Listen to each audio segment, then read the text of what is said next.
Gente, então vamos lá, né? Estamos nos encaminhando para hoje é o penúltimo seminário do ano. Eu nunca imaginei que a gente fosse fazer praticamente 100% dos nossos seminários esse ano online, mas que bom que aqui estamos e que vocês estão todos aqui com a gente também. Hoje a gente vai ter o prazer de receber a Poliana aqui, né? A Poliana, ela é bióloga. Ela tem mestrado em Biologia Vegetal e mestrado em Propriedade Intelectual. Ela é doutora em Biotecnologia, com ênfase em Bionegócios e Marcos Legais, e atualmente ela é colaboradora especialista em patentes lá no CDTS, né, no Escritório de Inovação. Então, no seminário de hoje, a Poliana vai trazer algumas das experiências dela no ano passado, que né, ela realizou no ano passado. Então, em fevereiro de 2019, ela tomou a decisão muito difícil de deixar temporariamente o CDTS, né? E foi trabalhar em Delhi como pesquisadora visitante do Ministério de Relações Exteriores indiano. E aí, logo depois, em setembro, ela abraçou mais um desafio e se mudou de Delhi para Genebra, uma mudança que eu imagino deve ter sido uma loucura. Trabalhou como fellow na Organização Mundial de Propriedade Intelectual. Então, assim, felizmente, a Poliana voltou para nós. E hoje ela vai trazer para a gente um pouco dessas experiências ao longo desse ano, que deve ter sido de muito trabalho e também de muito aprendizado. Então, antes de eu passar a palavra para a Poliana, eu só queria lembrar a todos que as perguntas podem ser feitas aqui pelo chat. E se quem conseguir desabilitar o microfone para poder fazer as perguntas também pode, não tem problema nenhum. Mas qualquer coisa pode fazer pelo chat, que eu mesma leio para a Poliana quando ela terminar e a gente poder discutir um pouquinho mais. Então, Poliana, muito obrigada por você ter aceito o nosso convite. É um prazer ter você aqui. A palavra é toda sua. Obrigada. Então, eu vou iniciar a apresentação e agora eu não vejo mais nada sobre a apresentação. Qualquer coisa vocês me chamam. Pode deixar. Então, boa tarde a todos. Como a Bruna falou, sou Poliana e hoje eu tô aqui para falar um pouquinho dessas experiências, tanto profissionais e um pouquinho pessoais também. No final da apresentação eu deixei uma sessão só de fotos para compartilhar um pouco das minhas experiências e do que eu vivi nesse ano de 2019. Esse título, na verdade, né, da Índia para a Suíça, experiências recentes de uma bióloga especialista em patentes, eu tentei englobar as duas experiências e o que elas tinham de comum, né? Na verdade, era uma bióloga trabalhando no ambiente de patentes, mas eu vou falar com vocês, foram duas experiências bastante distintas e bastante enriquecedoras também. E aí, só para apresentar um resumo, né, do que eu vou falar inicialmente da minha experiência como pesquisadora visitante no RIS em Delhi, e depois da experiência como fellow da OMP em Genebra. E só para aqueles que ficarem até o final, vão ter algumas experiências pessoais que eu acho que merecem ser compartilhadas, né, de algumas coisas interessantes que eu vivi nas duas experiências, nos dois países. E aqui, é só para lembrar, né, isso que a Bruna falou, em 2018 eu assumi uma bolsa de pós-doc no CDTS, e aí eu estava trabalhando junto ao time do Escritório de Inovação, né, e foi um ano super intenso, aprendi um monte, interagi com várias pessoas, inclusive conheci vários dos pesquisadores do CDTS e participei da foto oficial, como vocês podem me ver no canto da esquerda, toda formal, de vestidinho ali. E aí eu estava no Rio e eu havia sido selecionada para essa oportunidade como pesquisadora visitante na Índia.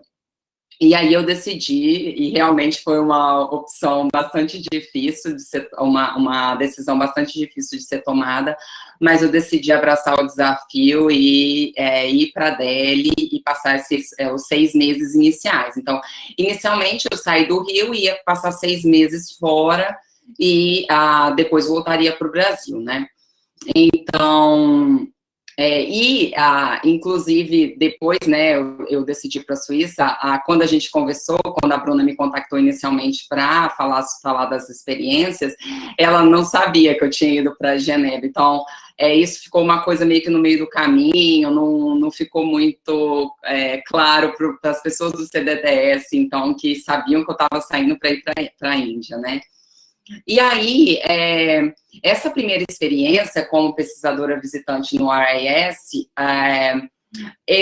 o Ministério das Relações Exteriores da Índia, ele financia isso e apoia um programa de Visiting Fellows, né, nesse think tank que chama RIS. O RIS, que é Research and Information System for Developing Countries, ele é um think tank bem voltado para diplomacia, para ciência mais voltada em termos de cooperação sul-sul, de países em desenvolvimento, fortalecimento do sul e em desenvolvimento podem colaborar de forma a superar os nossos desafios, né? E aí, todo ano, esse ano eles não lançaram por causa da pandemia, mas todo ano eles lançam esse programa, e aí eles levam 2 brasileiros, supostamente 2 brasileiros, 2 indianos e 2 brasileiros, 2 indianos e 2 sul-africanos para Delhi, para passar os 6 meses como pesquisador. E aí, o que é o IPSA, né? Porque até mesmo quando eu me inscrevi, eu tive que pesquisar, porque para mim não era comum essa nomenclatura. E o IPSA, né, ou países IBAs, é um acordo trilateral que existe entre essas 3 grandes democracias, que são Brasil, Índia e África do Sul.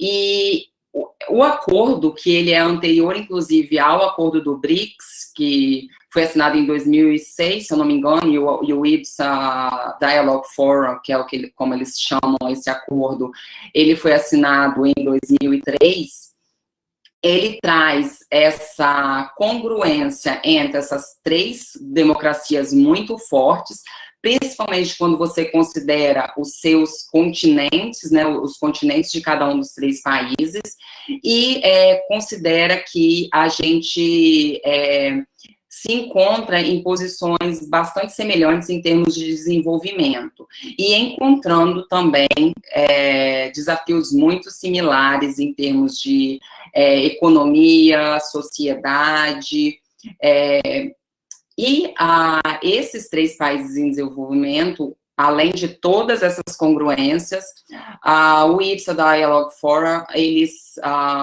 ressaltam que essas 3 nações, elas têm uma grande diversidade cultural, étnica e religiosa dentro de um mesmo país, de uma mesma democracia, e o que torna a gente ainda mais próximos uns dos outros. Então, esse programa, ele era financiado pelo Ministério das Relações Exteriores da Índia, por meio do RIS, e aí, da minha foto formal no gramado do CDTS, parto eu com meu Crocs, e chego no aeroporto de Delhi no final de fevereiro de 2019. E aí lá eu fui trabalhar com essa equipe, né, com a Alice, que era uma outra brasileira, o Kamlesh, a Karin e a Rabia. Os 3, né, eram 2 brasileiras, eu e a Alice, e 2 indianos, e a Karin, a sul-africana. Nós todos trabalhávamos como IPSA Fellows, mas nenhum tinha nenhuma interseção entre os trabalhos, as pesquisas nossas. Então, a única coisa que nós tínhamos em comum ali era que nós éramos pesquisadores visitantes, mas um trabalhava com setor bancário, outro com energias renováveis, outro com direitos humanos, e o meu caso, eu trabalhava. Desde quando eu estava no CDTS em 2018, eu havia me interessado pela questão da proteção da biodiversidade utilizando o sistema de patentes. porque trabalhando em conjunto com a Fabrícia, com a Renata e com o Túlio, na época, num projeto de avaliar a produção dos pesquisadores do CDTS e emitir notas técnicas com relação ao acompanhamento dessa produção e cadastro ou não no CIGEM, eu comecei a desenvolver, junto com a equipe do EI, esse interesse pelo um projeto de pesquisa que tivesse voltado mais por essa interseção com a biodiversidade. Então, desde então, me chamava bastante atenção a questão de como fazer um rastreamento da biodiversidade brasileira pelo sistema de patente, como fazer isso de forma prática. Então, foi o que eu propus como projeto lá no RIS, que eram países do IPSAS, né, unindo força para monitorar, para rastrear casos de biopirataria através dos sistemas de patente. E aí, como eu falei, né, desde o início eu tinha esse interesse com relação a fazer esse acompanhamento e a estudar a fundo a questão do como que o sistema de patentes poderia se tornar um ponto de checagem real, porque a Convenção da Diversidade Biológica e outros acordos internacionais, o Protocolo de Nagoya, eles estabelecem que o sistema de patente deve ser um ponto de checagem para acompanhamento dos acessos e dos casos de apropriação indevida e uso indevido da biodiversidade nacional. Então, aqui eu queria trazer só alguns casos que exemplificam de forma muito clara a posição que os países IBSA estavam desde o início, né?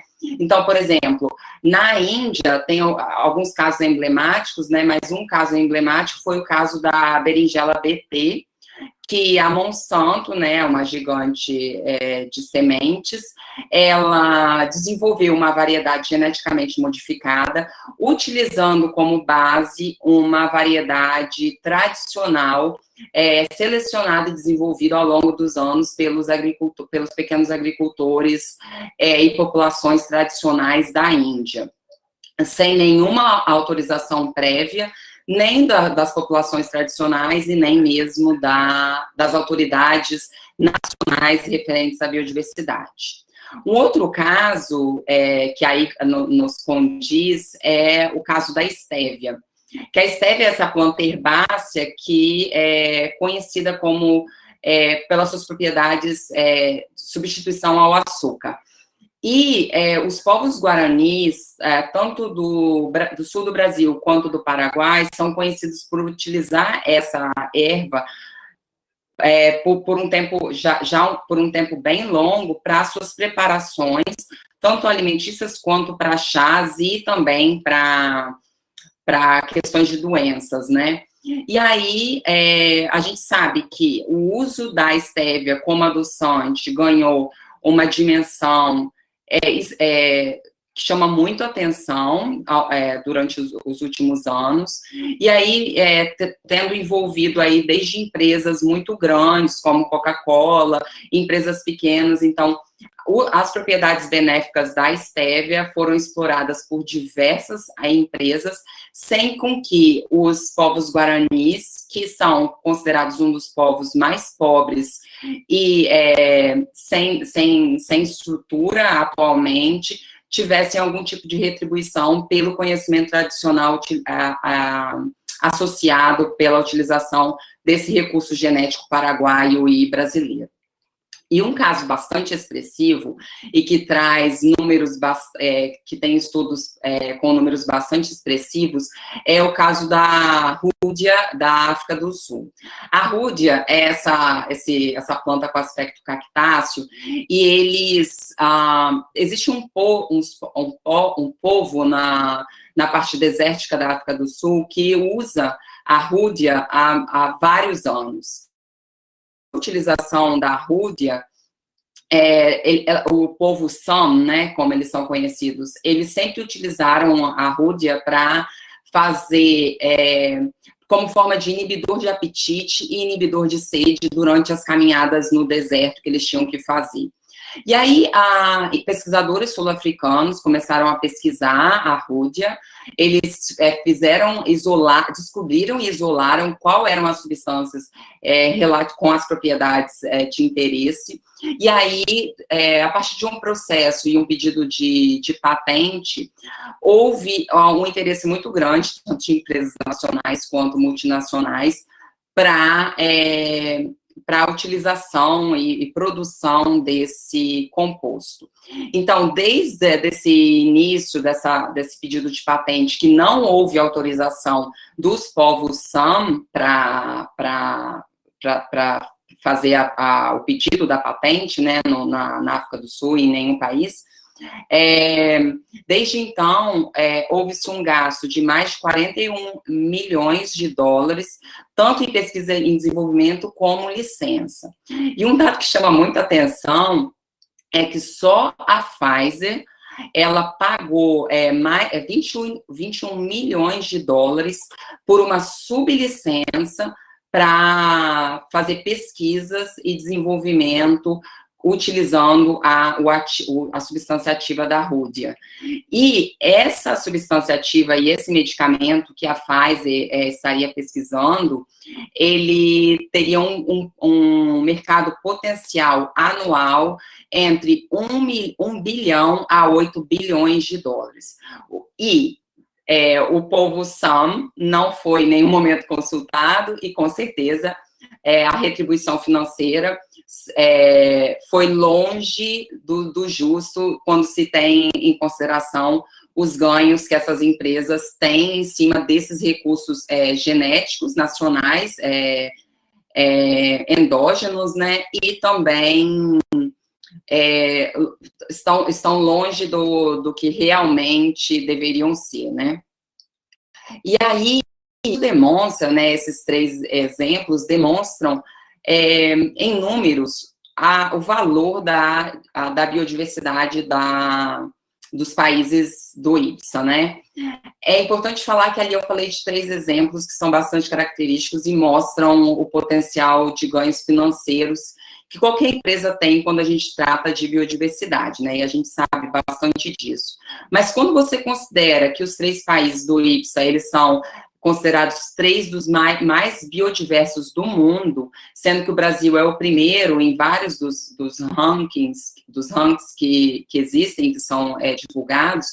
Então, você percebe que existe uma imensidão de produtos que eles vão servir como uma fonte de inspiração para as empresas, principalmente no ramo farmacêutico, de ciências da vida, desenvolvimento de moléculas e produtos que vão ser inspirados nessa riqueza, e não só inspirado nessa riqueza, mas a partir do momento que você tem um conhecimento tradicional associado a esse recurso, esse material biológico, você pula algumas etapas no desenvolvimento de drogas, no desenvolvimento de produtos que sejam de interesse para comercialização e de uso humano no futuro.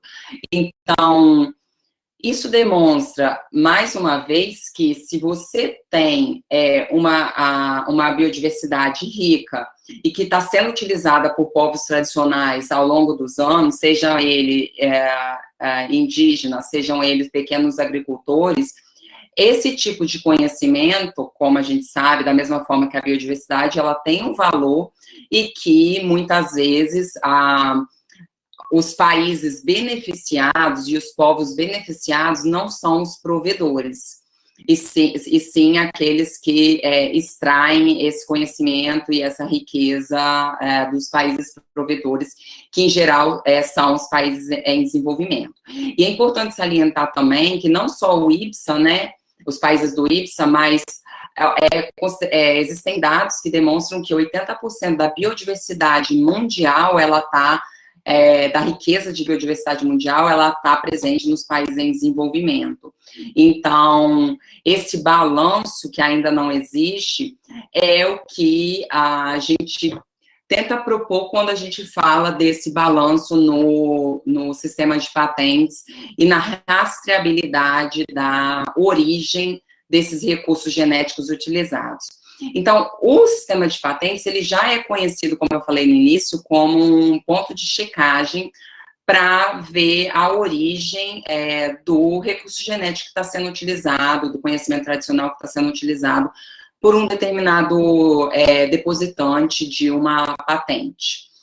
Então, esse sistema de checagem, ele já é proposto nesses acordos internacionais, mas eles não são obrigatórios, não são mandatórios. Mas o que acontece? Nos países do IPSA, já existem o que a gente chama de disclosure requirements, que são obrigações de divulgação no sistema, nas patentes. Então, essas obrigações de divulgação, elas são nacionais, são obrigatórias nos países do IPSA e elas já estão em vigência. Só que elas têm formatos bastante diversos entre os 3 países. Mesmo quando a gente trata de países que já têm essas obrigações de divulgação, como o caso dos IPSA, a gente sabe que é uma diversidade muito grande de leis, de regulamentação e de formas de implementação. Então, tanto Índia, Brasil, a África do Sul, eles têm leis nacionais. Então, Índia, ela se utiliza de uma lei de acesso e compartilhamento de benefícios, que é como se fosse a nossa lei da biodiversidade aqui, e também da lei de patentes para proteção e para requerer a divulgação da origem quando um depositante deposita uma patente, né, faz o pedido de uma patente. Enquanto no Brasil, esse requisito, ele é estabelecido pela Lei da Biodiversidade, que é a nossa Lei de Acesso e Compartilhamento de Benefícios, de 2015. E na África do Sul, na Lei de Patentes, que prevê esse tipo de requerimento. E é importante ressaltar que desde 2000, quando a gente teve a nossa primeira medida provisória tratando do acesso aos recursos genéticos, o Brasil, Índia e África do Sul, eles já vêm tomando uma liderança, tanto nacionalmente quanto em termos multilaterais e internacionalmente, em buscar-se uma forma de harmonização para a proteção desses recursos genéticos, não só no território nacional, que a gente sabe que tem suas falhas, mas que existe a busca por essa padronização e se requer perante a lei. Mas a gente sabe que quando a gente fala em termos internacionais e multilaterais, a situação é bastante mais complicada, porque existe uma dualidade muito grande entre os países provedores e aqueles que acessam, aqueles que recebem os recursos genéticos. E aí, quando a gente trata da facilidade da apropriação de recursos genéticos, então qualquer um pode vir, quando se viajava livremente, vir no Brasil eles podem vir, né, mas ir para qualquer país e acessar ali, trazer na mala algum recurso genético brasileiro, você percebe que é muito frágil, se não houver uma proatividade e uma vontade entre os Estados-membros de organizações internacionais e multilaterais. Então, só para citar e para demonstrar que realmente a discussão é bastante complexa, desde há mais de 20 anos discute-se a questão do estabelecimento de regras mandatórias entre os países membros, tanto da Organização Mundial das Nações Unidas, quanto na OMC, na Organização Mundial do Comércio. Então, essa linha do tempo, ela demonstra que, a partir de 93, quando se estabeleceu, né, a CBD, você tem o estabelecimento de regras de que é desejável e é justo uma divisão equitativa dos benefícios advindos do acesso aos recursos genéticos e conhecimentos tradicionais dos países e das nações. E reconheceu a questão da soberania nacional, porque antes tinha-se que as riquezas naturais, elas eram algo que eram de domínio público e não deveriam ser apropriadas por ninguém. Depois houve as discussões no acordo do TRIPS, que é o acordo bastante voltado às questões comerciais, eles começaram a permitir, a partir de 95, o patenteamento de invenções baseadas em recursos genéticos, o que não era possível, e aí essas discussões começaram a se intensificar em Doha, quando, na declaração de Doha, os países parte estabeleceram que deveria-se haver ou uma emenda no TRIPS, ou alguma outra forma que garantisse a proteção dos recursos genéticos quando utilizando-se mecanismos de propriedade intelectual como as patentes.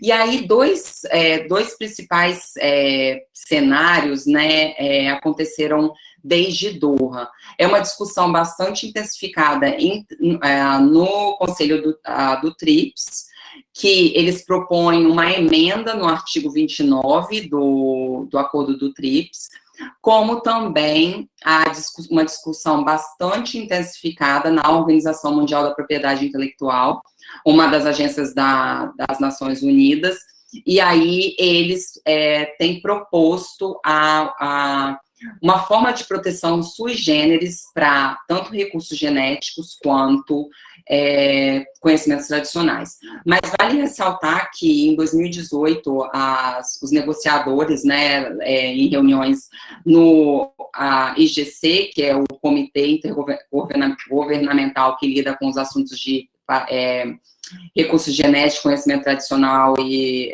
expressões culturais lá dentro da OMP, eles estavam com um acordo praticamente aceito por todos os Estados-membros que estavam participando da reunião, e aí, se eu não me engano, 4 ou 5 países, dentre eles Japão, Estados Unidos e Canadá, foram contra aquele rascunho e não se andou para frente. Então, esses 20 e poucos anos de discussão, não tem ocorrido um avanço no escopo multilateral.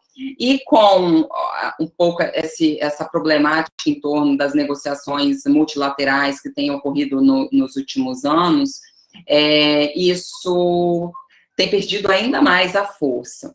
E aí a proposta era unir as forças dos países do IPSA e dessas potências em biodiversidade para apresentando algumas propostas que pudessem ser implementadas de forma não muito dificultada, não modificando leis nacionais, nem nada disso, mas, inicialmente, por exemplo, estabelecendo uma harmonização nas diretrizes dos 3 escritórios de patentes.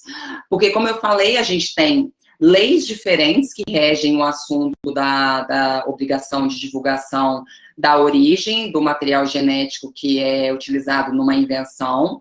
A gente tem leis diferentes nos 3 países, mas o procedimento dentro dos escritórios de patente varia muito mais. Então, o escritório de patentes indiano tem um procedimento, o escritório de patentes brasileiro tem outro procedimento, e o escritório sul-africano tem outro. Então, essa harmonização entre as diretrizes, elas poderiam ser interessantes, não só facilitando a comunicação e a análise dos pedidos de patente pelos escritórios nacionais, mas também, e dessa forma, né, trazendo pontos de início comum entre esses países, e aí, nesses pontos de início comum, a gente teria também pontos de checagem comuns que poderiam ser compartilhados.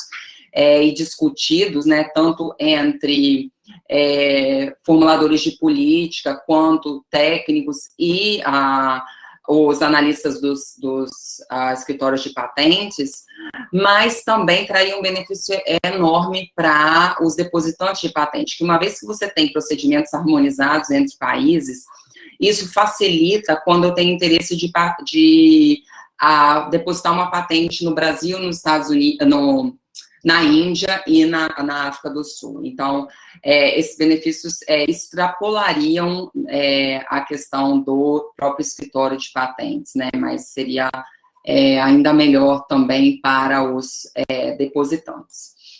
E outra das principais propostas é a realização de pesquisas, o desenvolvimento de pesquisas colaborativas em conjunto entre os 3 países.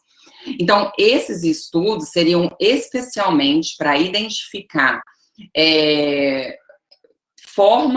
identificar nos bancos de patente, nos bancos de pedidos de patente, casos de apropriação indevida, de biopirataria e de uso indevido dos recursos genéticos do IPSA, dos países do IPSA.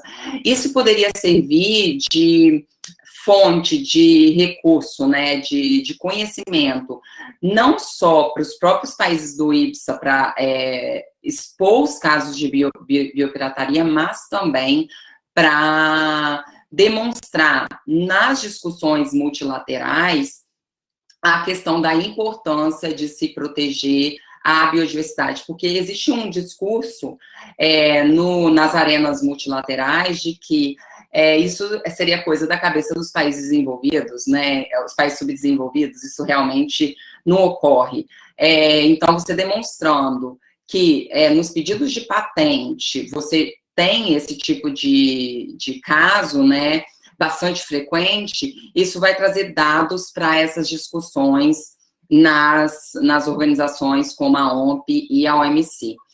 E também é importante destacar que, surpreendentemente, a colaboração internacional entre os países do IPSA, ela é ínfima quando a gente compara com outros colaboradores que nós temos. Então, nós temos várias similaridades, a gente encontra as mesmas dificuldades, a gente estuda os mesmos problemas, mas apenas a Índia consta como um dos 10 principais colaboradores da África do Sul. No resto, não existe em nenhum momento os outros países em colaboração aí nessa lista dos 10. Então, esse tipo de desenvolvimento de pesquisas colaborativas poderia também fortalecer esse padrão de pesquisa em biotecnologia entre os países.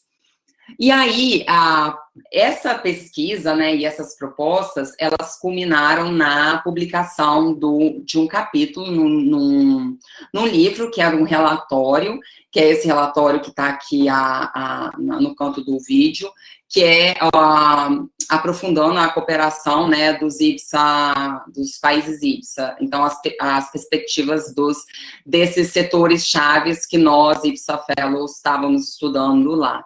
Então, o meu capítulo, se eu não me engano, o livro já está disponível online, mas eu também tenho qualquer coisa, se alguém quiser ter uma visão um pouco mais aprofundada do que eu falei aqui, de forma bem resumida, eu posso passar o PDF, ele é gratuito também, a partir do momento que o AES disponibilizar, e ele, na verdade, esse relatório, ele foi lançado dia 10 de novembro, agora, 2 semanas atrás, e na época estavam presentes os IPSA Fellows, a equipe do RIS e algumas autoridades de embaixadores e pessoas que estavam relacionadas com o programa também.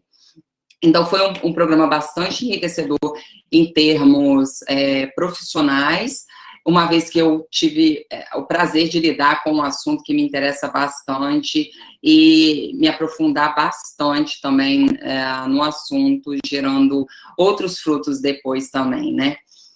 E a minha segunda experiência, que eu fiquei de falar para vocês, é a experiência como fellow na OMP, né?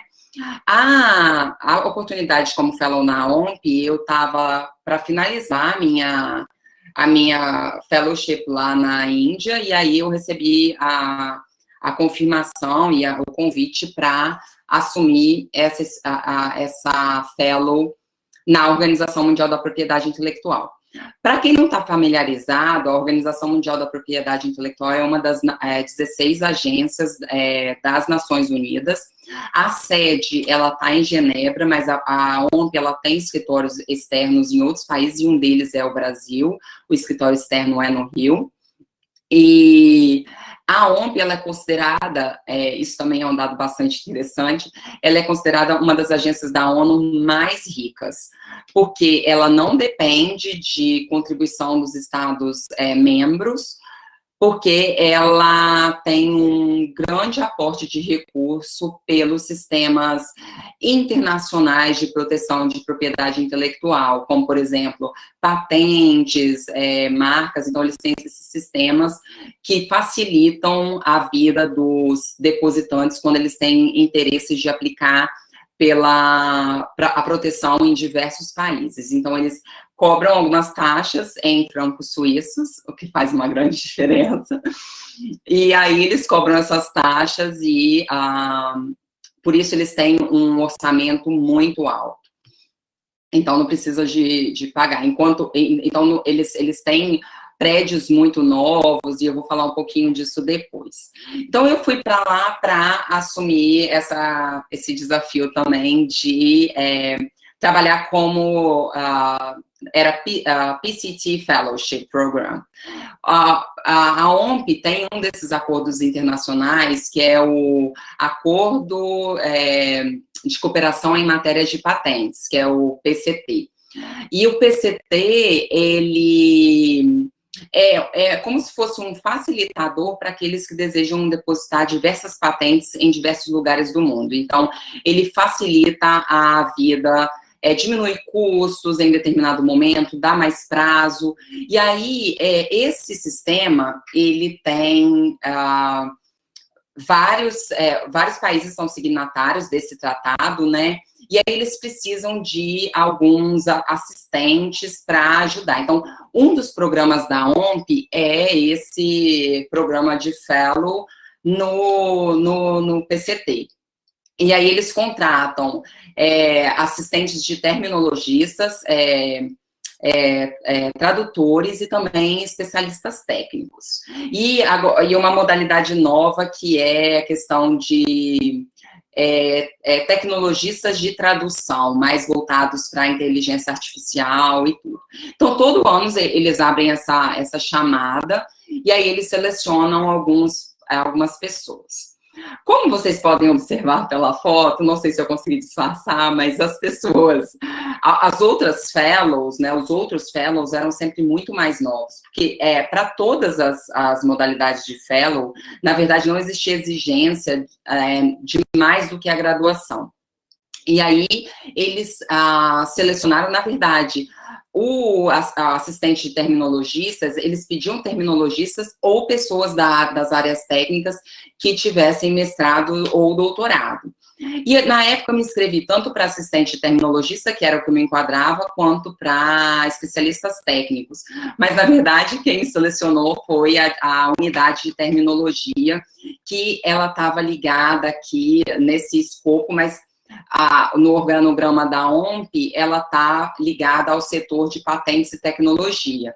E aí chega na divisão de tradução do PCT, por isso que, inclusive, a divisão de tradução do PCT tem esses diversos fellows, porque cada um vai lidar com a sua língua materna. Então, na unidade de terminologia e na tradução, a gente acaba que lidava com as nossas línguas maternas praticamente o tempo inteiro. E aí, lá, eu fui trabalhar com essa terminologia, né? Era uma base de dados, que era o WIPO-PEAR, e essa base de dados, ela é um portal de terminologia, que eles falavam. E esse portal de terminologia, ele inclui então é uma base multilingual, que vai dar acesso a termos científicos e técnicos derivados de documentos de patentes. Então, a gente fazia busca, na verdade, era uma máquina, né? Na verdade, ela fazia a leitura dos documentos de patente e identificava alguns termos que eram importantes a gente ter a tradução e os termos nas 10 línguas oficiais do PCT.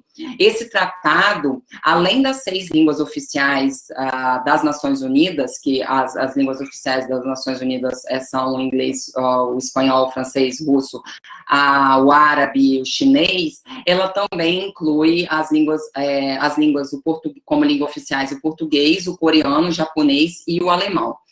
E aí, tinha fellows praticamente sempre de todas as línguas, e aí a gente via, basicamente, a questão desses termos nas nossas línguas maternas e termos científicos. Na verdade, praticamente todo o tempo que eu trabalhei lá, eu trabalhei com termos ligados à biologia, mas eu podia trabalhar com qualquer outro termo, mas eu tinha como escolher, e aí eu escolhi os termos mais ligados à bioquímica, à biotecnologia e tudo. E, na verdade, eu queria até mostrar um pouquinho dessa base de dados para vocês. Ela está livre, é um acesso livre, essa base de dados, qualquer um pode acessar. Então, quando a gente tem alguma dúvida nas traduções um pouco mais oficializadas do inglês ou de alguma outra das línguas, a gente pode lançar a mão dessas bases quando for necessário. E aí eu vou passar, o vídeo é de 3 minutos, mas eu vou passar só os 40 segundos iniciais para que vocês tenham uma ideia da base.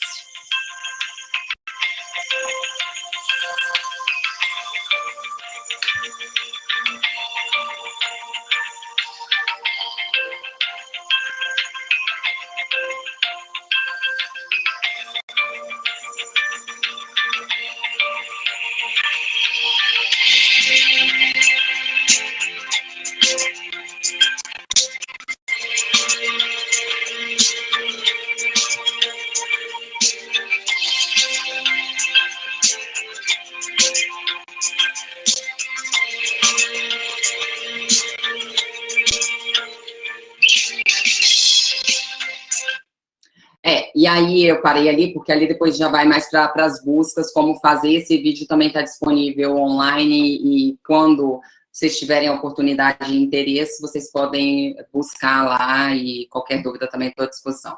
Mas aí vocês podem fazer buscas dentro dessa base de dados, e é bastante interessante, porque é uma base muito viva e muito ativa. Então, sempre está sendo atualizado, sempre estão sendo inseridos novos termos de vários campos do conhecimento.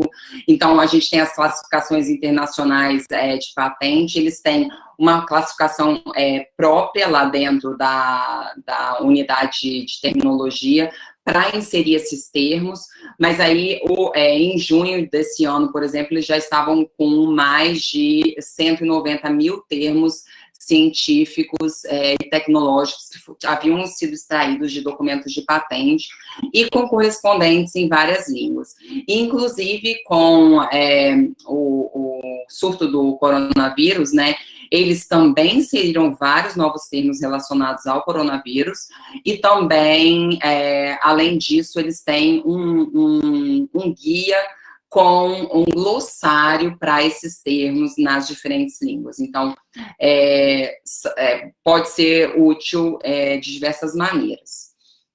Só que, e aí, o que acontece? A gente trabalhava com conceitos, né? A gente tinha conceitos na cabeça, então, o que era que eu estava descrevendo, e tinha um objeto, que era a estrutura física do trabalho. Então, se eu tinha uma coisinha que vinha, um arzinho quente do lado da poltrona, esse era o objeto, mas eu não sabia o nome dessa estrutura. Então, eu tinha um conceito e eu definia as características desse conceito pertencente a esse objeto. E aí a gente tinha que descrever esses termos nas 10 línguas, o que às vezes soa fácil, mas tem horas que são um pouco difíceis. Então, e além disso, como os terminologistas, além de sugerir, né, no meu caso, os termos em português, a gente tinha que achar em fontes, a gente tinha que buscar fontes confiáveis, né, com textos que são trechos ou parágrafos que contivessem aqueles termos. E esses contextos, eles sempre deveriam ter sido escritos por falantes nativos e acessíveis a livre busca, e, além disso, poderiam ser em artigos e revistas científicas e técnicas, desde que escrito por falantes nativos, textos acadêmicos e livros didáticos e também patentes, desde que escritos por falantes nativos. Então, tinha momentos que a gente eu ia na base do INPI, por exemplo, e eu não podia utilizar, porque ela era uma tradução de um documento de patente em inglês. Então, a questão da terminologia tinha essas peculiaridades. E aí, por exemplo, só para demonstrar que a gente tinha, né, alguns manuais e nas dicas de terminologia em português, o repositório que era citado como referência para a área da saúde e medicina, né, era a Fiocruz em primeiro lugar aqui. Então, a gente tinha que seguir alguns padrões, né, para fazer esse trabalho dos termos diários. Só que aí, o que acontece? Eu tinha essa meta para atender de termos que estavam ligados, eram termos técnicos e estavam ligados muito mais a um aspecto terminológico desses termos, mas aí eu comecei a perceber, em paralelo com as minhas atividades, que a base de dados, elas estavam sendo alimentadas somente por, como eu falei com vocês no início, eram só tradutores, só terminologistas, não tinham especialistas técnicos.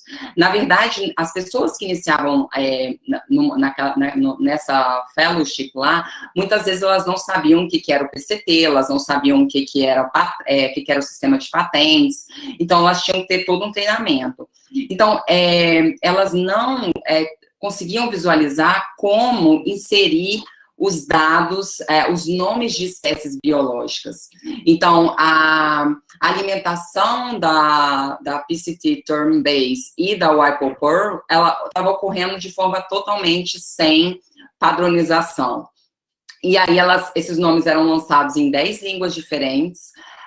Tinha o problema de nomes científicos e nomes comuns estarem totalmente separados uns dos outros, e o que incomoda bastante os biólogos, os nomes científicos, eles estavam sempre lançados, em geral, lançados fora dos padrões do sistema binomial. E aí, vendo isso, visualizando isso, eu sugeri, né, lá dentro da unidade, para a gente fazer um documento, uma diretriz padronizando essa alimentação de dados dentro da base de dados, porque eles tinham um campo específico para nome científico, então, eles tinham essa descrição do termo, então tinha vários campos, e o campo científico, o nome científico, ele não tinha nenhum tipo de padronização. Então, para aqueles que me conhecem, já sabem que eu adoro uma padronização, a gente fez um rascunho de diretrizes, trabalhou em conjunto, para que todos os tradutores, terminologistas que estavam ali trabalhando na unidade, também na divisão, inclusive, de tradução, eles pudessem utilizar essas diretrizes de forma, que foram apresentadas de forma bem simplificada, para que eles pudessem colocar aquilo em prática no dia a dia do trabalho deles, mas que eles pudessem sempre seguir o mesmo padrão. Então, o nome lançado inicialmente dentro da base era em inglês, então, a pessoa que lançasse em inglês ia colocar lá o nome científico como head term, e aí, como o termo principal, né? E depois, os nomes comuns em inglês. E as outras línguas incluiriam os nomes comuns para aquela língua, porque não fazia sentido, né, inserir nome científico em todas as diferentes línguas, sendo que o nome científico ia estar em latim para todas as línguas. Então, a gente trabalhou de forma a facilitar, mas ter uma padronização ali dentro das atividades deles no dia a dia.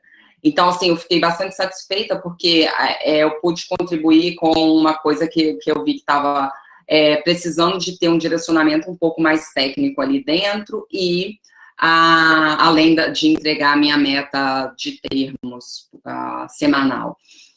E aí, para aqueles que ficaram até o final, então, essa foi a experiência, né, de trabalho lá dentro da OMP. Era uma atividade que não era de pesquisa, não tinha a ver com pesquisa, apesar do que eu tentei fazer essa padronização que demandou uma pesquisa ali dentro da base de dados deles, mas era uma atividade de metas diárias, né? Mas era totalmente diferente da Índia, mas também foi muito enriquecedora e deu para aproveitar bastante coisa. E dentro dessas bastante coisas que eu quero falar, eu vou falar algumas dessas experiências pessoais que, para mim, merecem ser compartilhadas, né?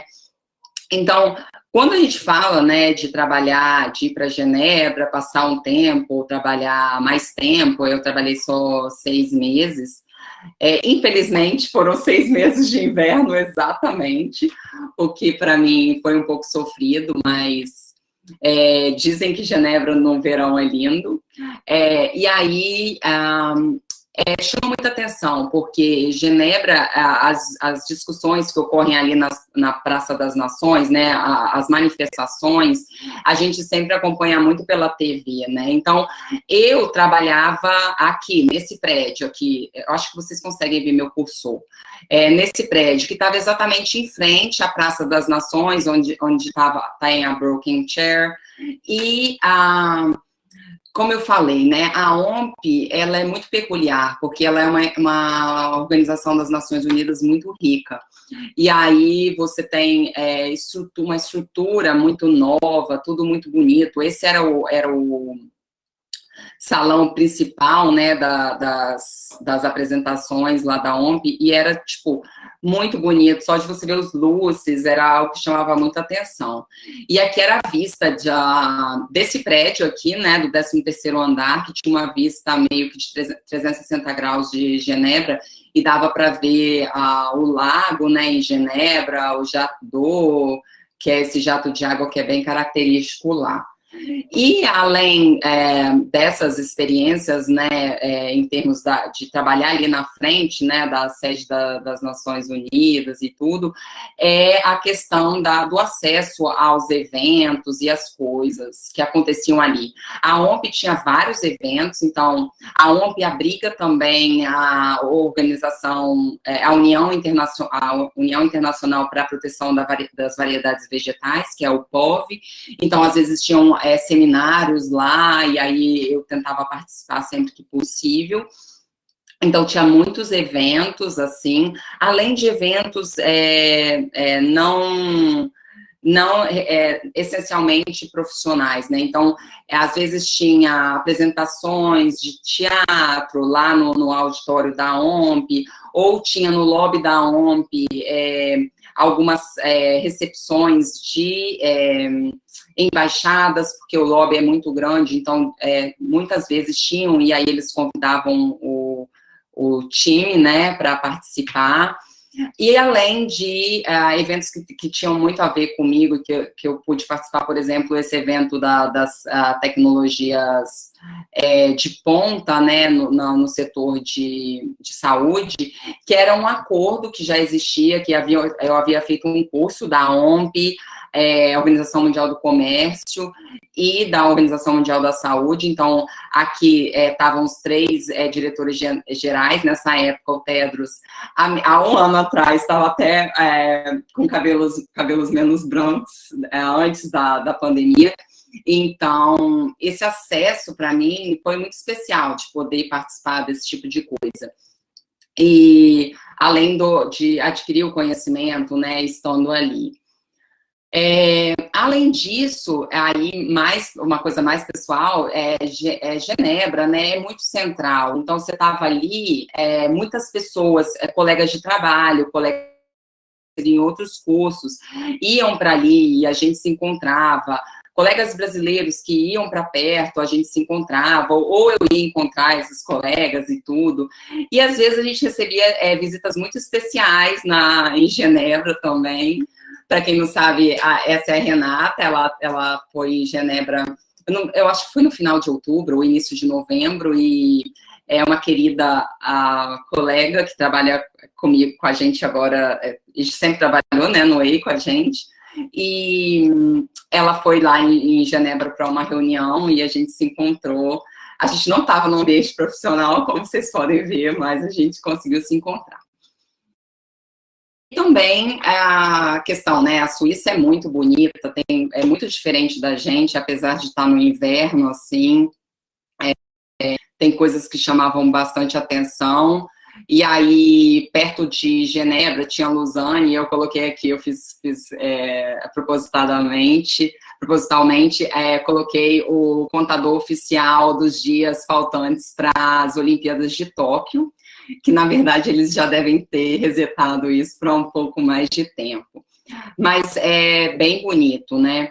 E também, de Genebra, você tem acesso a várias outras cidades de forma muito mais fácil, e outros países, na verdade, do que aqui. É bem central, Genebra, quando a gente fala até mesmo da Europa, e os voos, quando eu comparava aos outros lugares, assim, eram bem mais econômicos. Então, eu aproveitava os fins de semana para tentar aproveitar ao máximo os 6 meses que eu estava lá.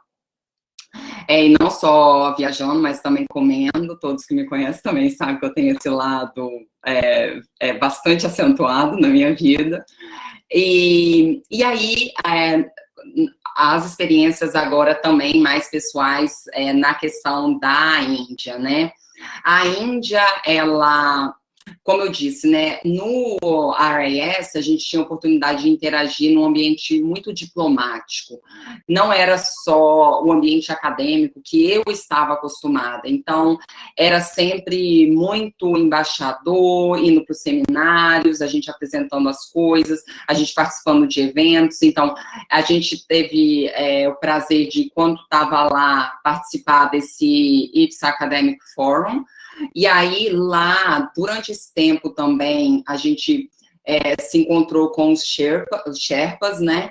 E os Sherpas, na verdade, também eu não sabia, porque eu não sou desse ambiente, né? E eu não sabia absolutamente nada disso, mas eram os enviados, assim, os enviados pelos presidentes da República, para tratar de assuntos específicos. Então, eles estavam nessa reunião.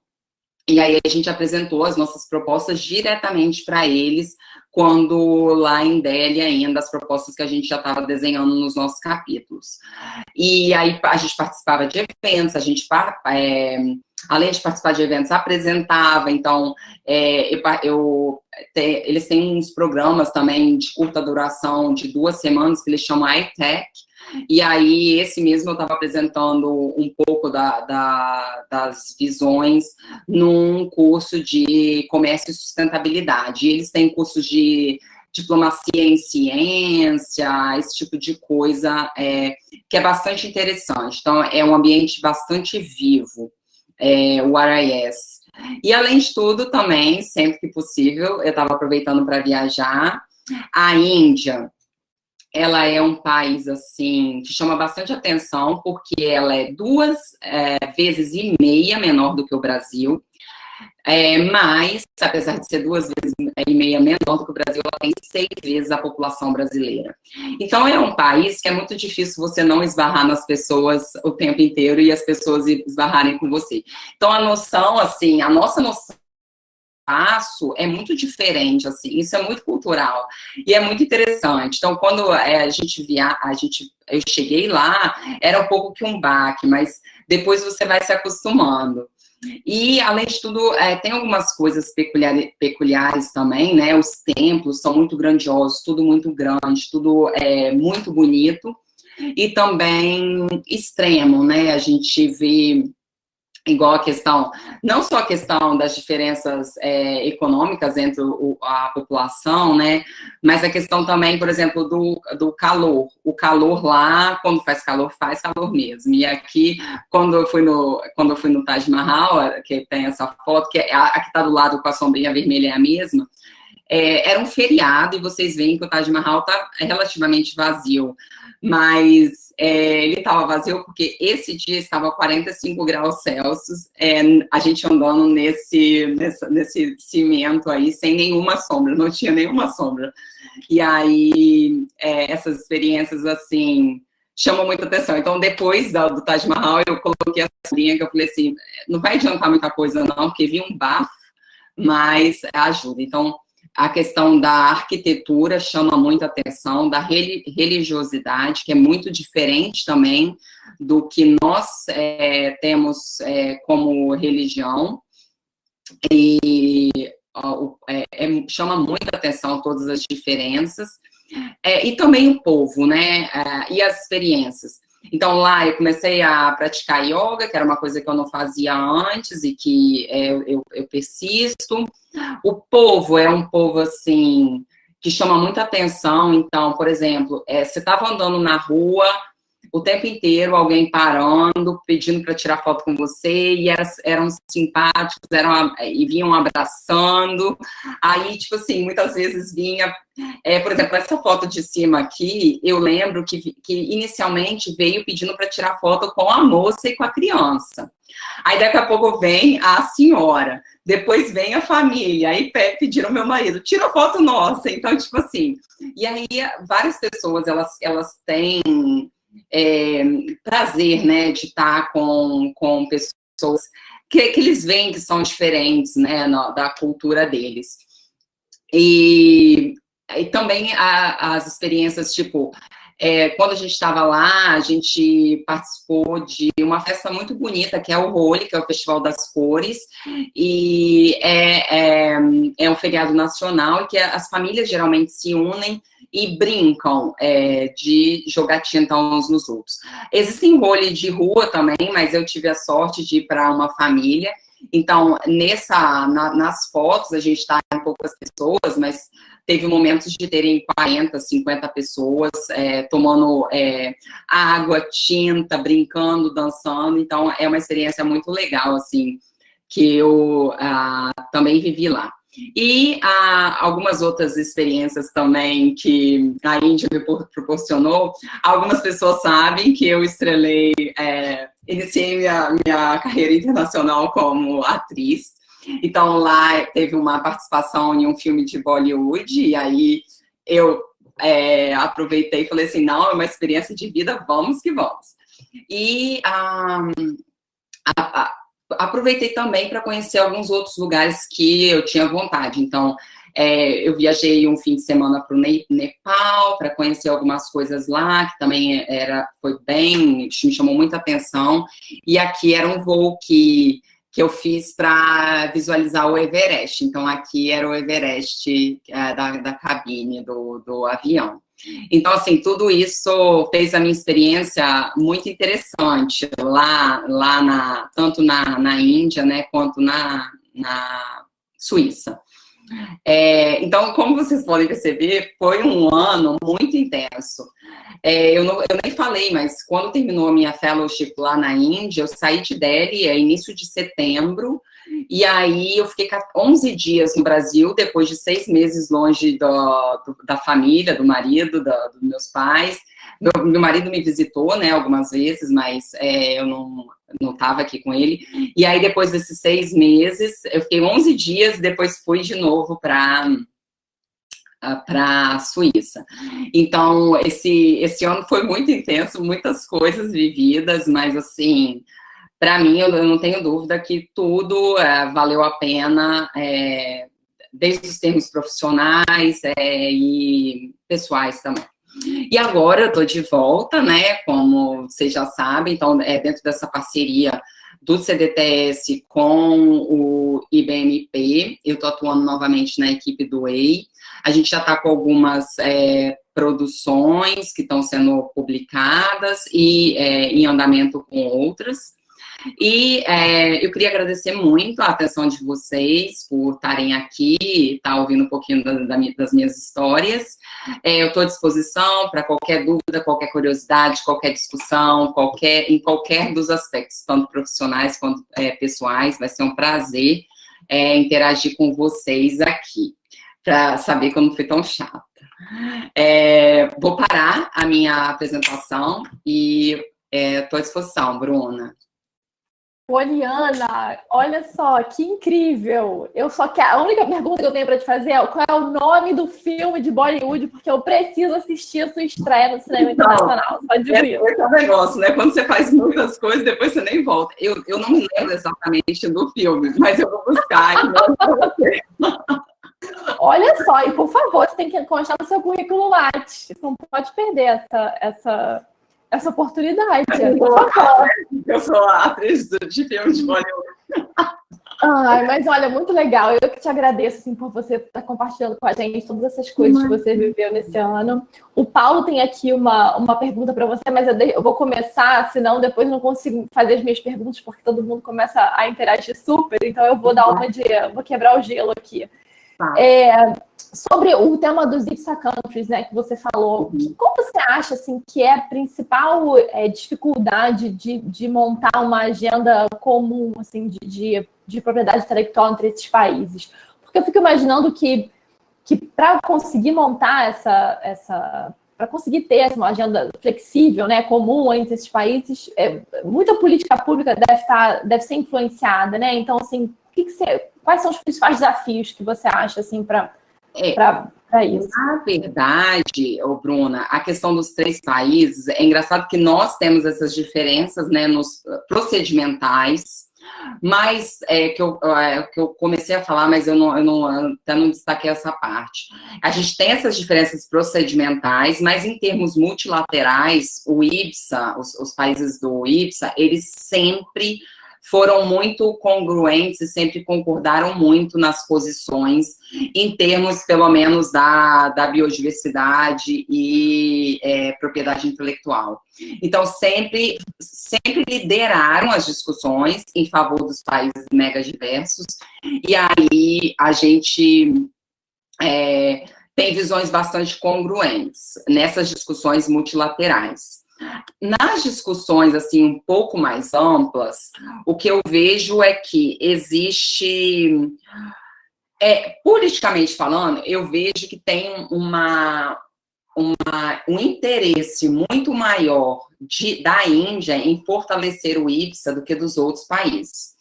E aí isso existe porque Índia, primeiro, que os outros grupos principais, né, que incluem essas nações, eles incluem China, que é um oponente bastante forte da Índia nesses aspectos como potência na região asiática, principalmente, também, né? E aí, então, a gente sempre viu isso muito marcante. A boa vontade da Índia, inclusive com esse programa, ela sempre foi muito maior do que os outros, porque não existe o mesmo programa na África do Sul, não existe no Brasil. E existem os fundos, né, que os países participando desse acordo, eles deveriam depositar. Então, o Brasil estava devendo de um tempão, e aí a gente ficava com a maior cara de taxa, sendo bem ótimo. Tipo assim, a gente estava ali, aproveitando, né, com a bolsa, digamos assim, e aí o Brasil não estava pagando.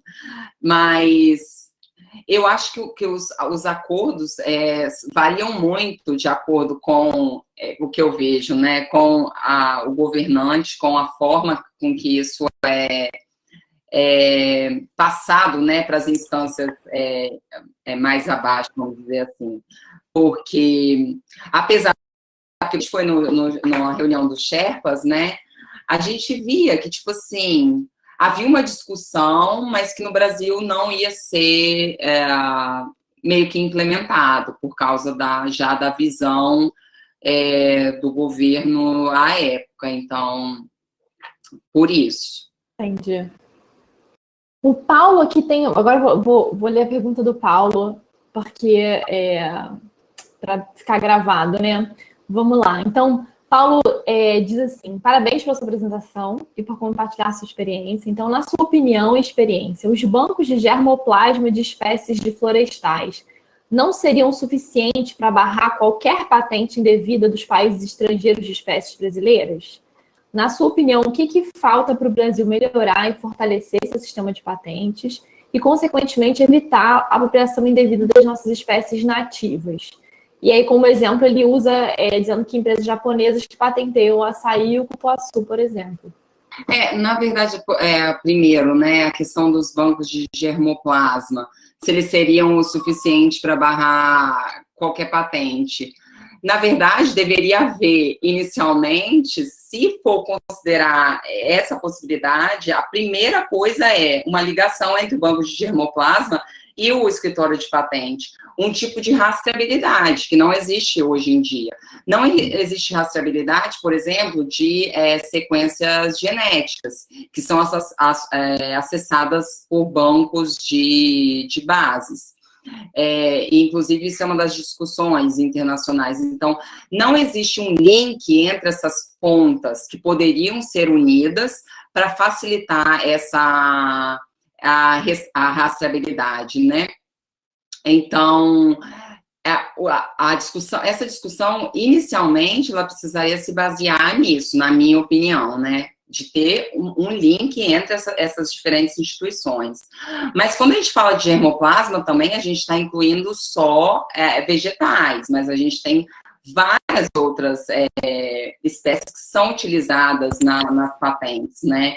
Então, isso é muito mais, bem amplo e é realmente um problema difícil de ser solucionado. Por isso que tem 25 anos que estão discutindo, fazedores de política pública, técnicos, doutores, que se reúnem em grupos de trabalho na OMC e na OMP, para tentar uma solução, e não se chega, e também na CBD e tudo, e não se chega a um consenso. E também não se chega a um consenso por falta de vontade, né? É muito cômodo para os países que acessam, né, ficar como está. E a questão da... o que faltaria, né, para o Brasil melhorar e fortalecer? Também eu acho que é a questão desses links, né? Existem algumas coisas que são interessantes, por exemplo, no sistema de patentes brasileiro, ele exige, né, que você tenha, se você utilizou, no INPI, se você utilizou material genético brasileiro, você tem que divulgar que você fez isso, né? Então, você tem que mostrar o seu número de cadastro no CIGEM. Mas isso não é exigido se você utilizou recursos genéticos estrangeiros. Se o recurso genético que você utilizou foi de outro país, só que isso vai totalmente contrário ao princípio que a gente está procurando, né? A gente não quer proteger só o nosso país, a gente quer proteger o nosso país, mas a gente quer proteger todos para que todos se protejam mutuamente, né? Então, falta esse tipo de link, na minha opinião, mas também falta a questão dos links e a rastreabilidade. Eu acho que a rastreabilidade é um ponto muito crucial para que, com o novo CIGEM, né, com o CIGEM, da forma que está andando, me parece que isso já está ocorrendo de uma forma muito mais efetiva e praticamente os problemas estão sendo bastante solucionados de maneira bastante efetiva. Mas o que já foi depositado anteriormente, né, como patente, contendo recurso genético e conhecimento tradicional, algumas vezes eles podem, talvez, ficar perdidos nesse meio, né, apesar de ter as regularizações aí. Legal. A Fabrícia agradece por você compartilhar suas experiências incríveis. E ela diz que o sistema Pearl tem pouca visibilidade ainda. Se existe alguma estratégia da OMP para melhorar essa visibilidade? Na verdade, eles têm uma divulgação, porque a gente, isso é engraçado, né? Porque a gente, como a gente tem mais esse lado um pouco mais cientista, a gente não tem acesso a essas coisas de terminologia, de tradução e de origem de nomes, de linguística, muitas vezes, pelo menos eu não tinha muito. E aí, quando eu cheguei também, eu falava assim, gente, mas eu não tinha muito... Mas eles têm feito essas ações, assim, muitas vezes eles fazem o que eu vejo de mais, que ocorre mais, nos mail list da OMP, às vezes tem notícias de quando a base de dados ela é renovada. No YouTube tem alguns vídeos que eles postam também sobre a base de dados. Com o lançamento desse glossário que foi feito também pela equipe da unidade, eles divulgam um pouco mais amplamente isso. Então, assim, eu vejo que eles usam esse tipo de ferramenta, mas isso não é tão falado, porque é nova também. Porque, por exemplo, quando eu comecei a fazer os cursos de propriedade intelectual oferecidos pela OMP há um bom tempo atrás, não se falava disso, porque não existia o IPOPR. Mas eu acho que agora eles já falam dessas ferramentas novas E é interessante porque eles têm várias ferramentas que podem ser utilizadas. Então, eles fazem relações entre conceitos. Então, qual conceito é mais abrangente do que o outro? E aí, em diversas áreas técnicas. Então, o que eu conheço das ações da OMP seriam essas, mais de divulgar por meio das redes sociais também, tem muita coisa no LinkedIn, que eles publicam, no Facebook, no Twitter, eles publicam bastante coisa também. Muito legal, eu não conhecia também, achei super interessante essa proposta, assim, e queria saber como é que foi a aceitação deles, assim, quando você decidiu implementar propor uma nova categorização, que falou em padronização, Poliana, eu também adoro uma padronização, comida também gosto bastante, a gente deve ter nascido no mesmo dia ou ser do mesmo signo e não sabe, mas eu queria saber como é que foi assim, se eles se aceitaram bem, como é que foi essa... eu já estava, sei lá, eu estava trabalhando, tinha uns 2 meses, 1 mês ou 2 meses, sei lá, e eu comecei a ver aqueles nomes científicos, aí eu falava assim, meu Deus do céu, o que está acontecendo aqui? Por que não tem padronização nenhuma? Por que as pessoas estão inserindo tudo doido? E eles têm esse problema, não é só com nomes científicos, né? Eles tinham esse problema com substâncias químicas que apareciam cada vez de um nome, só que eu falei assim, vamos por partes. E aí eu consegui, diante do tempo lá, né? Eu consegui propor isso.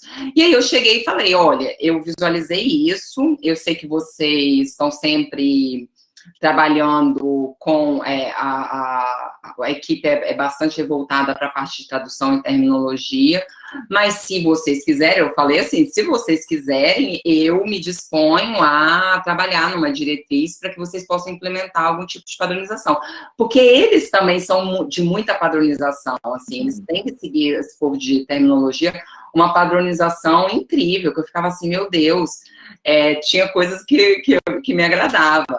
Mas essa parte dos nomes, de nomes biológicos, né, me chamava atenção, mas porque quem sempre coloca isso, e aí eu falei, porque eu vejo que quem insere esses termos, eles geralmente não têm o conhecimento técnico necessário para fazer um tipo de padronização desse. E eu tinha sido a primeira ou a segunda pessoa técnica que eles haviam aceitado nessa fellowship.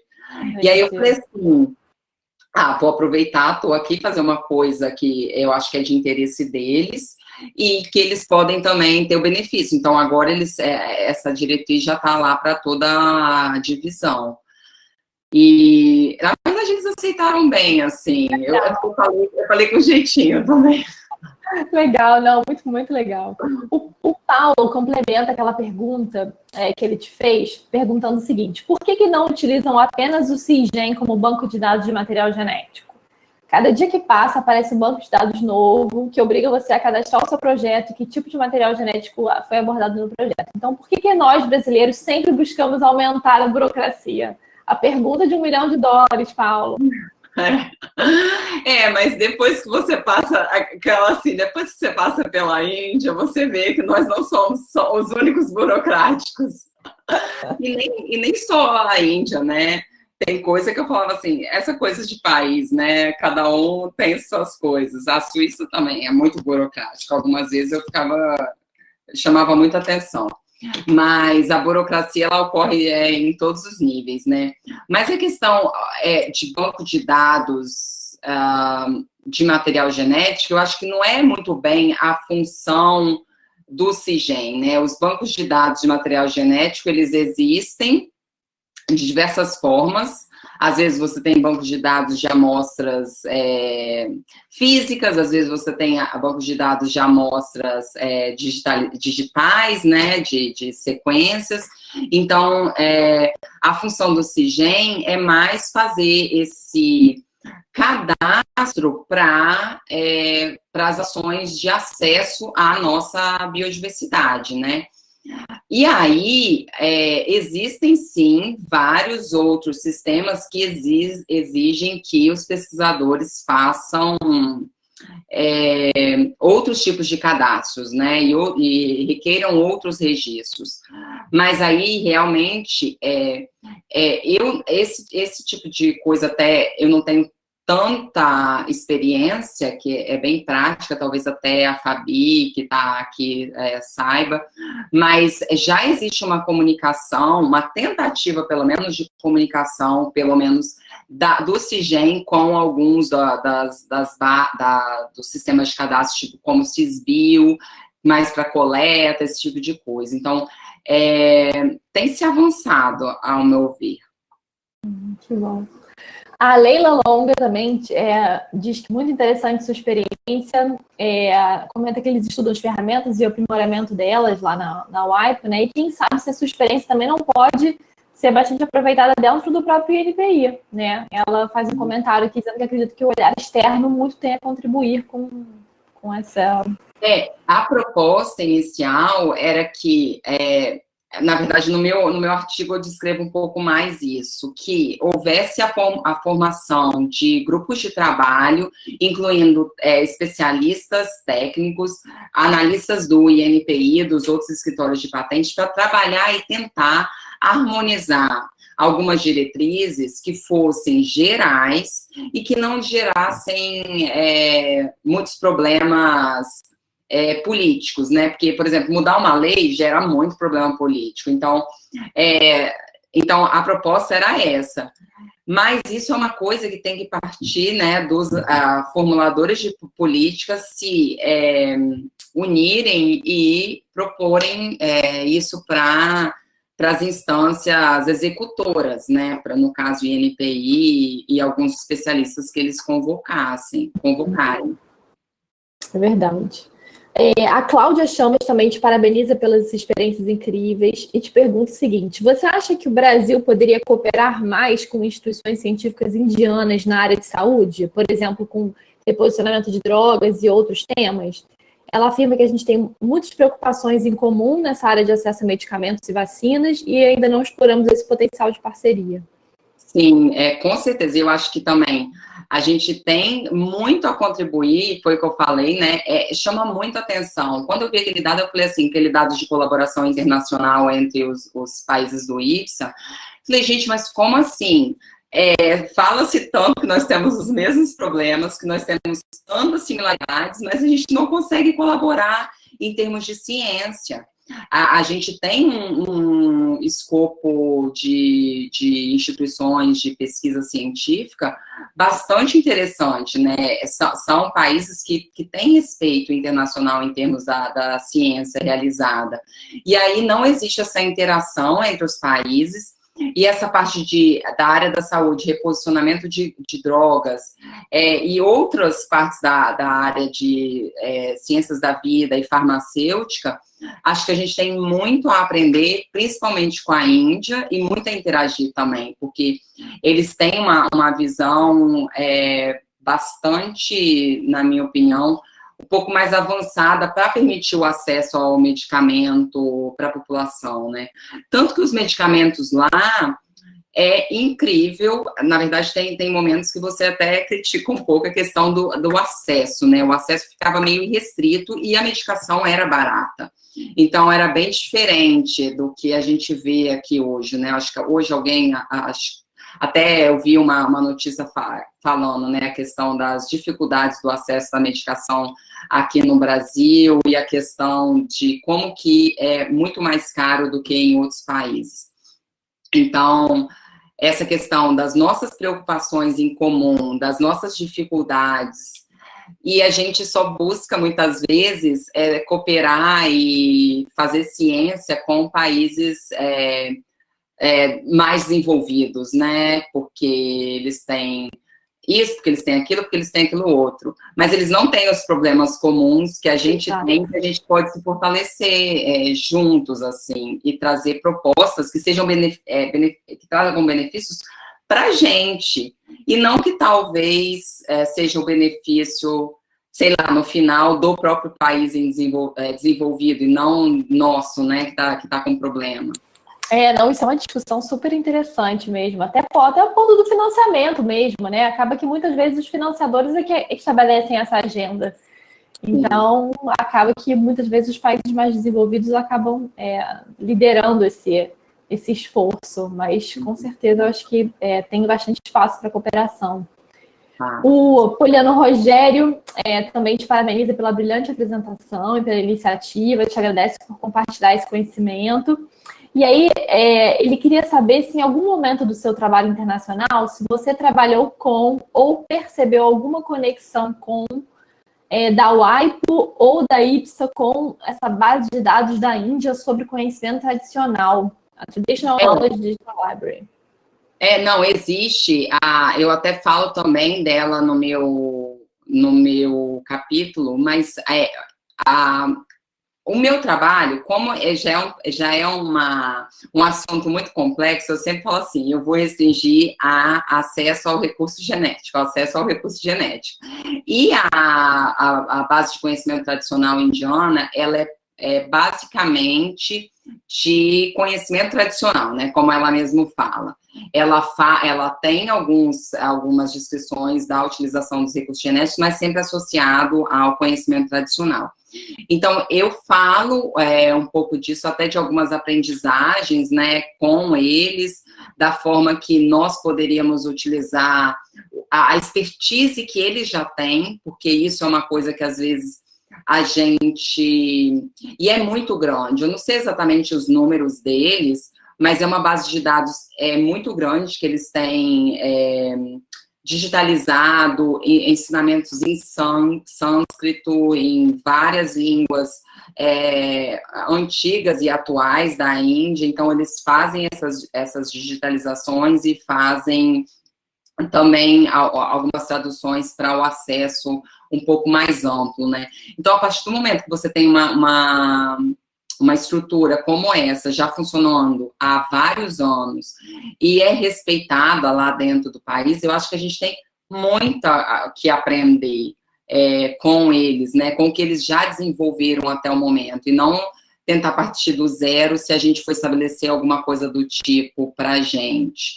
E na OMP também, eu não participava muito dessas discussões lá na OMP, apesar do que tive algumas interações com a divisão de conhecimentos tradicionais, mas eles sempre discutem, né, nas reuniões do IGC, que é o Comitê Intergovernamental, sempre tem representantes da library deles lá, né? Então, isso é bem marcante, a presença deles e dos conhecimentos que eles já aportaram no assunto.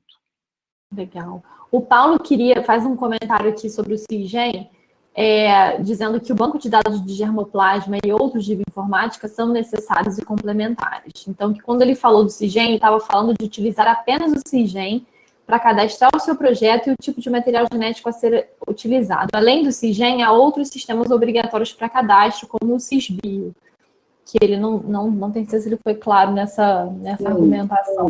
Não, isso daí o que ele falou é exatamente o que eu estava falando, né?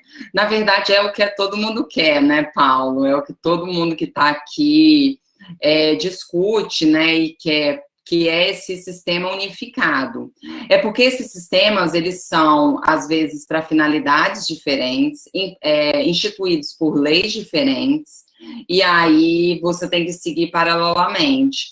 Mas é isso que eu falei, eu não sei exatamente em que pé tá, mas eu sei que já existe alguns tipos de comunicação entre o pessoal do CIGEM com o CISBio, mas eu já ouvi esse tipo de argumentação mesmo, ter um sistema unificado, sei lá, no CNPq, que você pudesse fazer tudo ao mesmo tempo, né? Mas ainda não estamos lá. Legal, gente. Então, se ninguém tiver mais nenhuma pergunta para a Poliana, além de qual é o filme de Bollywood que ela participou, isso vai ser uma coisa que vai ser assim, uma informação chave para esse seminário, então ser um sucesso. Poliana, eu queria te agradecer muito pela sua boa vontade, pelas suas explicações, por ter compartilhado mesmo. Acho muito legal, porque quando a gente tem uma oportunidade também de viver experiências em outros países, é muito bom quando a gente retorna, poder compartilhar isso, né? E retornar um pouco, né, do que a gente aprendeu para as pessoas que trabalham com a gente. Isso é super importante. Sim. E tentar, não só a questão, né, profissional, mas a gente aprende muito, né, em qualquer experiência da nossa vida.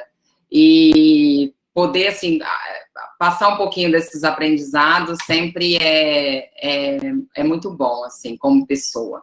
Então, eu que agradeço pelo convite, agradeço pela atenção de todo mundo que ficou aqui até agora, e espero ter balanceado bem, que eu falei assim, gente, eu vou ficar falando um tempão das fotos e tudo, mas... Imagina! Aí eu falei, então, eu acho que é uma oportunidade interessante, né? Super. O ruim realmente é porque você não consegue olhar para os rostos das pessoas sorrindo a cada foto, a cada coisa nova que você mostra, né? Imagina você no calor de 45 graus com uma sombrinha vermelha, fazendo turismo, porque realmente tem que conhecer. Se não for agora, não vai ser mais, né? Então, vai. E só para complementar aquela foto, eu não falei no meio do seminário, porque estava demais, mas eu lembro que eu estava com uma blusa cinza, eu estava tão suada, depois no final, eu falei assim, eu não posso mais tirar foto nenhuma de tanto calor. Deve ser uma loucura. Aí você sai do calor da Índia e vai para a geladeira de Janeiro. Imagina, uma loucura. Isso daí tudo é muita, muita diferença. São muitas aventuras no ano só. Muito legal, mas foi ótimo. Então, muito obrigada, Poliana. Pessoal, agradeço a todos que puderam assistir a gente por aqui. Esse é o nosso penúltimo seminário. Então, nosso último seminário do ano, anotem nas agendas, vai ser de 17 de dezembro.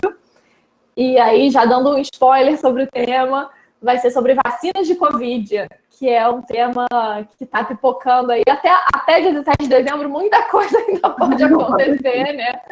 Mas, então, reservem nas agendas esse dia e a gente vai retornar para o horário das 10 da manhã. Então, tá bom? Poliana, muito obrigada, gente. Tchau, tchau, até a próxima. Até.